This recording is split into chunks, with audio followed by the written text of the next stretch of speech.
What is your name? Full name, please. Ron Guerrero. Um, we are in room B205. during lunch. I would like to ask you a couple of questions about any typhoons you've experienced on Guam. Okay. First question, how did you feel finding out about the upcoming typhoon at the time? A little trepidation. Every time we have a typhoon coming through, passing Guam, it normally is a pretty bad typhoon. I've gone through several super typhoons in my life, so I know they can be very formidable to say the least. I see. So yeah, we were viewing it as with great interest and concern. So we were making sure that we prepared for it. I see. Number two, what did you do to prepare for the typhoon? Well, the basic things that most people do is we secured our windows. Any debris within the yard that might possibly fly and cause harm or injury, we secured. We weighed it down. We took down any tarps. Secured our vehicles by making sure that all the windows were tightly shut, and and in the carport, any loose items were secured. We also shuttered the windows as best we could with plywood. We opened up a few of the smaller windows, such as the bathroom windows, and one on either side of the house, which would prevent pressurization within the home and hopefully avoid any windows busting or imploding.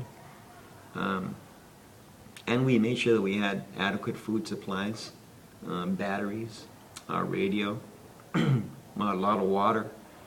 We filled a lot of tubs to ensure that in case we ran out of water, we would still be able to bathe for a while until water was restored. We didn't have a generator, so we bought quite a few batteries to make sure that we had light at the very least. Any perishable items, such as frozen meats and so forth, we were prepared to barbecue and cook them all as quickly as possible.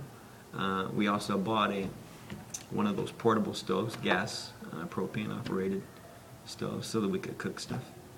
And like I said, we got rid of all our perishable items as quickly as possible and learned to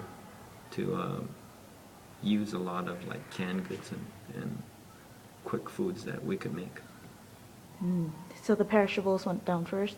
Yes, we definitely got rid of the perishables first. Okay. Question number three. Where were you and who were you with during the storm? With my family in my home, my wife, Lori, and my two sons, Devar and Alarin. And we basically were in home, waiting for the storm to hit us. Okay. Were there any problems during the storm, the typhoon? One of the major concerns was, even despite the fact that we tried to depressurize the home, the winds were still so powerful that they were trying to get through our plywood that we had set up to try to protect the windows. And the pressure was still so great that we could literally see the windows the glass starting to bend inward in certain areas. So we were very fearful of that. I made sure that my family was safe within a room in the rear of the home where glass wouldn't be a danger. But we also had the added danger of flooding because our home was filling with water quickly.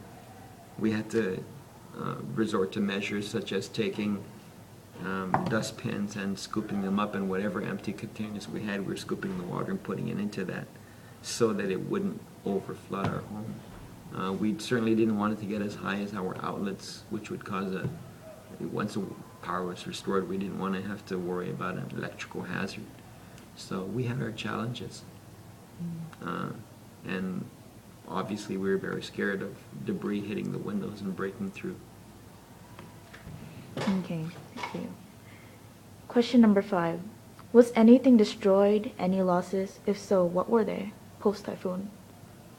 Um, our cars were damaged by flying debris. A lot of dents. Thankfully, no broken windows on our vehicles.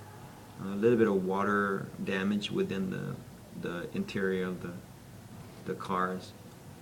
We got away, thankfully, from any damage to our windows on our home.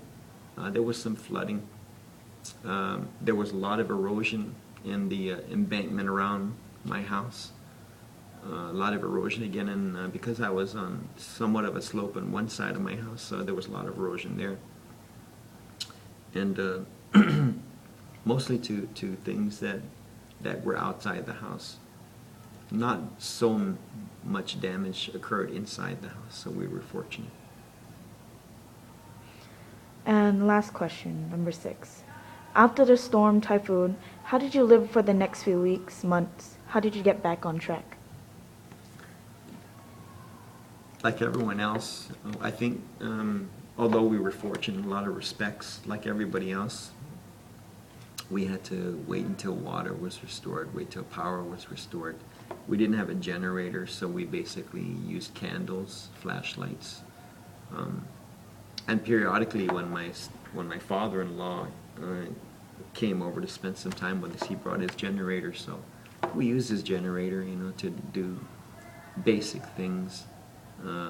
Like using the lights or playing some music or listening to the radio.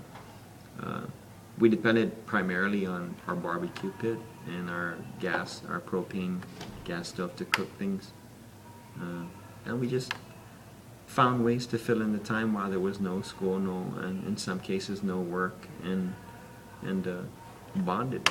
As a matter of fact, the typhoon was also a mixed blessing because it provided a lot of water to my yard and helped my yard. The grass got greener. I was able to grow things. I was growing some vegetables and some plants. So it actually, in some ways, helped to develop our little garden because there was so much rain. And a lot of the more ornamental plants, I spent a lot of time using my resources to put up some ornamental plants around the house for landscaping. And I made the best of my situation. Turned out to be pretty good. Well, that's the last of our questions. Thank you, Mr. Guerrero. Thank you for your time. You're very welcome.